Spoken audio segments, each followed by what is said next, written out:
Hello good morning बच्चों, I hope you all are fine.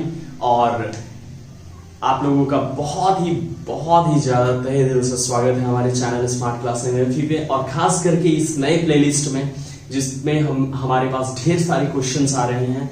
आप लोगों का क्वेश्चन मतलब आप लोगों का प्यार हमारे तक आ रहा है, ठीक है। और इस प्लेलिस्ट का नाम हमने क्या रखा है, तो आपके क्वेश्चंस और हमारे आंसर्स, ठीक है। इस आपके क्वेश्चंस और हमारे आंसर्स को फुलफिल आप ही लोग कर सकते हो, क्योंकि आप जितने क्वेश्चंस दोगे हम उतना ज्यादा सॉल्यूशन आपको देंगे और उतना ही ज्यादा जो है वीडियोस प्लेलिस्ट में फिल होगा, ठीक है। आज मॉर्निंग पे जो क्वेश्चन था हमारे पास, उस क्वेश्चंस को आई होप आप लोगों ने बहुत ज्यादा सपोर्ट किया, बहुत ज्यादा लाइक किया। रीजन ये था कि आप बच्चों को समझ में आया। आई am just very glad for that, okay. And relatively, one more very important question I have got from one of my student, Nishant Kumar. Right now, he is also in standard 10th. और question इतना बढ़िया है कि आप देखोगे उसका solution तो थोड़ा सा तो दिमाग हिल जाएगा। रीजन उसके पीछे ये है बच्चों कि वो क्वेश्चन जो मॉर्निंग वाला क्वेश्चन था और ये जो क्वेश्चन है निशांत का क्वेश्चन है, quite it is similar. Okay, why it is quite similar? उसमें भी जीरोस ऑफ द पॉलिनोमियल थे, बस हमारा इक्वेशन अलग था। इसमें भी जीरोस ऑफ द पॉलिनोमियल है, इक्वेशन अलग है। उसमें भी एक ही डिजिट दिया हुआ था, 1 या फिर जो भी डिजिट थे, I didn't remember exactly, but यहां भी उसी तरीके से एक ही डिजिट या बोलो एक नंबर दिया हुआ है। तो क्या सर इसको भी उसी तरीके से सॉल्व करेंगे, x-12 फिर x-12 से इसे डिवाइड करके जो क्वेश्चन आएगा उसे स्प्लिट कर देंगे? तो नहीं, यहां पे क्वेश्चन को आपको ध्यान से समझना होगा। इसके एक स्टेटमेंट को ज्यादातर बच्चे यहीं पे मिस्टेक करते हैं। स्टेटमेंट क्या बोल रहा है कि आपको जीरोस फाइंड करने हैं, नो प्रॉब्लम, लेकिन आपको यहां गिवन क्या है इसे ध्यान से पढ़ो। यहां पे गिवन है if it is given that the product of its 2 zeros is 12, इसके 2 zeros के प्रोडक्ट आपको 12 गिवन है, ठीक है। और टोटल 3 प्रोडक्ट होते हैं, जैसा कि अभी मॉर्निंग में हम लोगों ने निकाला। मेनली इस तरह के इक्वेशंस के 3 हमारे जीरोस होते हैं। तो कैसे कैलकुलेट करेंगे? तो उन तीनों जीरोस को तो सबसे पहले आपको लेट करके मान लेना होगा, ठीक है। A b c x y z जो भी है वेरिएबल है ये, ठीक है। आप कुछ भी मान सकते हो। बेसिकली बुक वगैरह अल्फा बीटा गामा लेकर के चलता है। चलो आप लोग भी उसी तरीके से समझो, ज्यादा इजीली समझ पाते हो। Clear? So let the zeros of the polynomial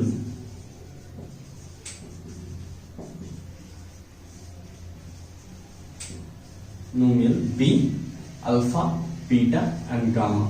Okay? Therefore, क्या गिवन क्या है हमारे पास?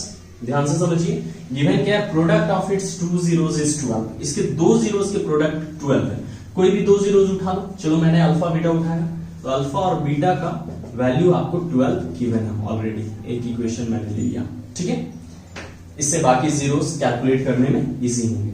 और आपको मालूम होने चाहिए कि कुछ समीशन का, कुछ प्रोडक्ट का जो हमारे कोफिशिएंट होते हैं उसके अकॉर्डिंगली कुछ फॉर्मूलाज हैं। जैसे for example, okay, since we know that we do have alpha plus beta plus gamma is equal to minus of coefficient of x square divided by coefficient of x cube. ये हमारा formulas होता है। क्या होता है? Minus of coefficient of x square, ठीक है।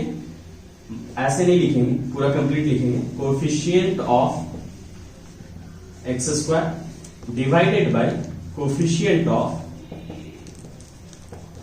X cube. तो हमारा यहां पे minus of coefficient of x square का कोफिशिएंट कितना है हमारे पास? तो -5 है। चलो, और कोफिशिएंट ऑफ एक्स क्यूब कितना है? कमेंट करोगे। करेक्ट, कुछ नहीं होता है मतलब 1। वेरी गुड, 1 होता है हमारे पास। तो ये हो गया minus plus minus minus plus. तो एक इक्वेशन हमारा यहां आ गया। क्या इक्वेशन आ गया? Let's see, I am just writing here alpha plus beta plus gamma that is equals to 5।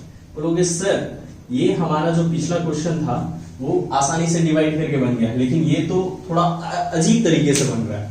तो यहीं पे फॉर्मेट चेंज होता है और बच्चे गड़बड़ाते हैं। इसी फॉर्मेट को आपको ध्यान से समझना है। ये तो 2 इक्वेशन हो गया। क्या इन दोनों को इक्वेशन को एक को दूसरे में सब्स्टिट्यूट करके कैलकुलेट किया जा सकता है? कैलकुलेट किया जा सकता अगर ये 2 वेरिएबल में होता, तब 2 इक्वेशन का रिक्वायरमेंट होता। But here we do have 3 different variables, alpha beta and gamma. तो 3 वेरिएबल्स के लिए मिनिमम आपको 3 जो है इक्वेशंस का रिक्वायरमेंट होंगे। तो नेक्स्ट इक्वेशन हमारा क्या हो जाता है? एक और इक्वेशन हम लोगों को मालूम है कि अल्फा बीटा और गामा तीनों का प्रोडक्ट हमें क्या देता है? Minus constant divided by coefficient of x square x cube का कोफिशिएंट। ठीक है, तो माइनस कांस्टेंट हमारा कितना है 24 है, minus 24 divided by coefficient of x cube we do have 1.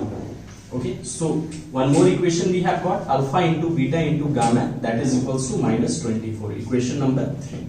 ये तीन इक्वेशन निकलने के बाद बच्चों आपको थोड़ा सा सहूलियत मिलेगा, थोड़ा इजी फील होगा कि अब हम लोग आसानी से एक को दूसरे में पुट करके सब्सटीट्यूट करके कैलकुलेट कर सकते हैं। ठीक है, कैसे?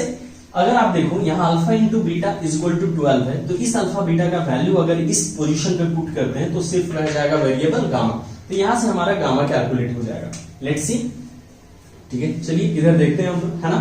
तो on substituting the value from the equation 1 to equation 3, या फिर इक्वेशन 3 को ही कंटिन्यू करते हैं, तो इक्वेशन 3 को अगर हम कंटिन्यू करेंगे तो alpha beta and gamma that is equals to minus 24 we have got, और डायरेक्टली हम लोग लिख सकते हैं, ठीक है, अल्फा इंटू बीटा की जगह पे 12, तो क्या हो जाएगा 12 into gamma that is equal to minus 24। कहां से लिखें?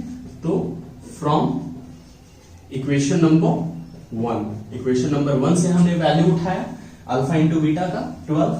ठीक है, फाइनली गामा का वैल्यू कितना आ गया माइनस 24 बाई 12।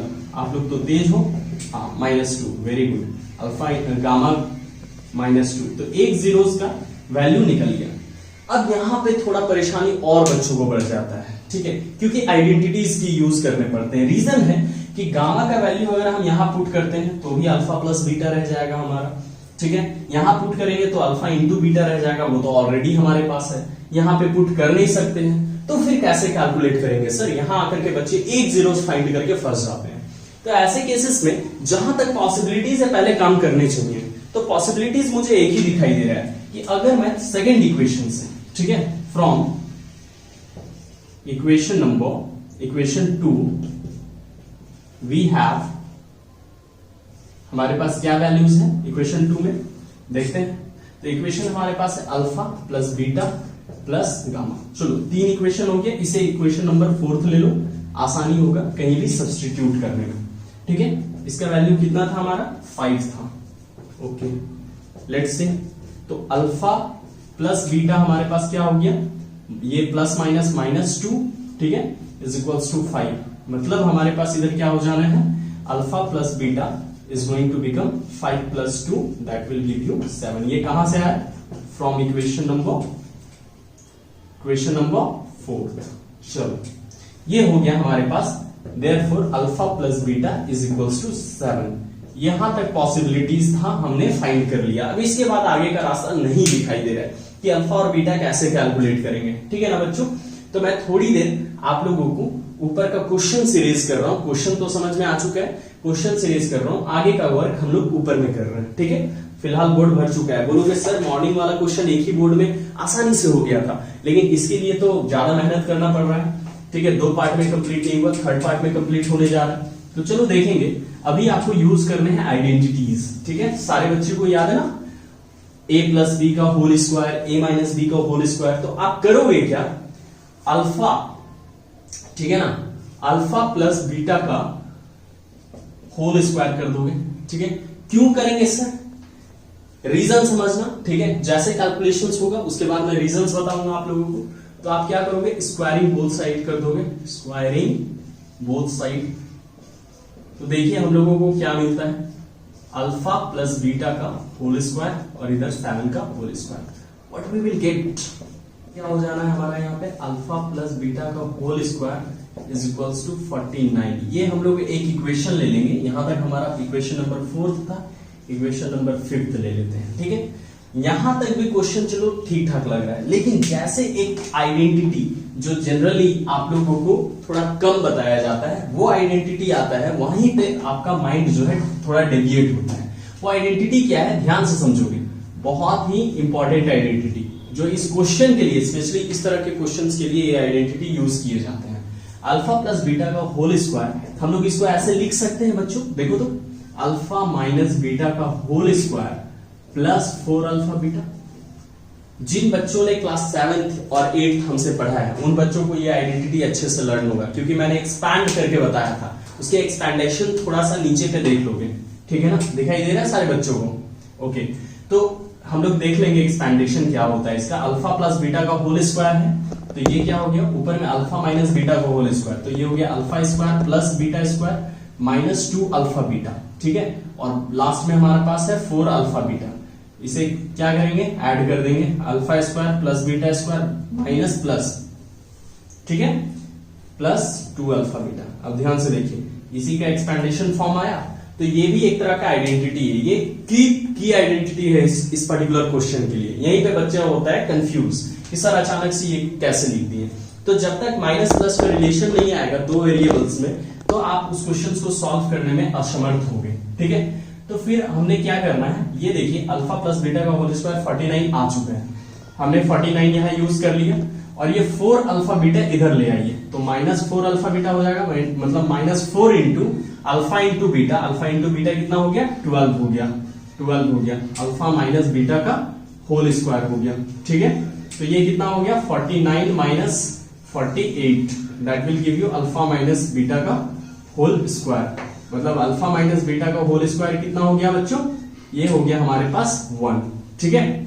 समझ में आ रही बात है, अल्फा माइनस बीटा का होल स्क्वायर हो गया 1 और alpha plus beta whole square का हो गया 49। तो यहां तक भी हमें रुकना नहीं है, 1 एक परफेक्ट स्क्वायर है, 1 खुद का परफेक्ट स्क्वायर है, इसलिए इसका अंडर रूट भी हमारे पास प्लस माइनस 1 होता है, तो 1 ही लेंगे अभी, ठीक है।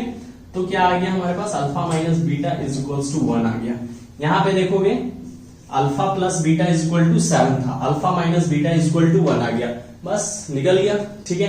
बोलोगे सर अभी तक तो नहीं निकला है सर, तो देखो एक माइनस में एक प्लस में है, आपने कुछ नहीं करना है, सिर्फ और सिर्फ दोनों को ऐड कर देना है, दोनों इक्वेशन को ऐड करना है, हॉरिजॉन्टल या वर्टिकल, जिस मेथड से आपको इजी लगे। तो अल्फा प्लस बीटा का वैल्यू हो गया 7, अल्फा माइनस बीटा का वैल्यू हो गया 1, ऐड करेंगे तो क्या होगा, कैंसिल हो जाएगा, क्या बचेगा हमारे पास, 2 अल्फा इज इक्वल्स टू 8, मतलब alpha is equals to 8/2, alpha is equals to 4।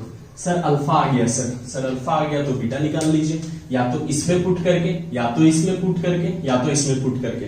तीन इक्वेशन है आपके पास, जिसमें भी पुट करोगे सेम ही वैल्यू आएगा, जिसमें इजी लग रहा है। जैसे मैं आपको पुट करके दिखा देता हूं, अगर ये 4 यहां पे पुट करते हैं तो हमारे पास क्या वैल्यू आएगा, तो minus beta is equals to -3 आ जाना है, ठीक है, माइनस माइनस कैंसिल, तो बीटा का वैल्यू 3 आ गया।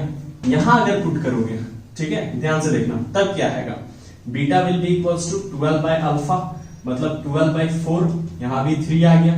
सेटिस्फाई करेगा, बिल्कुल सेटिस्फाई करेगा। यहां पुट करेंगे तो क्या आ जाएगा, यहां पुट करेंगे तो भी वही आएगा सर, देखिए alpha is equal to 7 minus beta, मतलब 7 माइनस 4, दैट विल बी 3, ठीक है ना। यहां भी आ गया हमारे पास अल्फा का, 1 मिनट, ये हो जाएगा हमारा beta, beta will be equals to 7 minus alpha, ठीक है, 7 माइनस 4, तो ये हो गया 3, बीटा का वैल्यू यहां भी 3, यहां भी 3, यहां आप किसी भी इक्वेशन में पुट करके फिर कैलकुलेट कर सकते हो। फिर से एक बार मैं समराइज कर रहा हूं, क्योंकि लॉन्ग क्वेश्चन है, माइंड डेविएट होता है। यहां अल्फा इंटू बीटा, मतलब दो वेरिएबल का प्रोडक्ट सिर्फ दिया हुआ था क्वेश्चन में, तो क्वेश्चन में गिवन था अल्फा इंटू बीटा। आपको फॉर्मूलाज लर्न होंगे तभी आप इस चैप्टर को अटेम्प्ट कर रहे हो, और बेसिकली ये थोड़े लेवल वाले क्वेश्चन है, तो वहां तक तो ये सारे फॉर्मूलाज लर्न होंगे आप बच्चों को। तो coefficient of -x² bye coefficient of x3, ये यूज करके हम लोग 3 इक्वेशंस कैलकुलेट कर लिए। इक्वेशंस कैलकुलेट करने के बाद बेसिकली हमें सब्स्टिट्यूट करके अल्फा प्लस बीटा निकालना है, और अल्फा प्लस बीटा आने के बाद, ठीक है, स्क्वायरिंग मेथड के हेल्प से हम लोग क्या कैलकुलेट कर लेंगे, अल्फा माइनस बीटा। ये 2 पार्ट आने के बाद ही आपका वैल्यू जो है, और सबसे की पॉइंट और सबसे इंपॉर्टेंट, मतलब अगर कोई मूवी का कोई सबसे डाइवर्टिंग पॉइंट होता है, या फिर हीरो का जो मेन डायलॉग जिससे जो है मूवी हिट होता है, तो वो आपका इस क्वेश्चन के लिए ये आइडेंटिटी है, ध्यान रखोगे। यहां तक पहुंचने के लिए बच्चों को थोड़ा सा मेहनत करना पड़ता है। समझ में आ रही बात है? I hope you have understood. Okay, for more questions you can just comment in the comment section, you can WhatsApp और email to me for the question. I hope so you people have just understood here, and if you want more explanation and the solution, you must have to stay connected. Thank you everyone. Have a nice day. Be safe and stay in your home.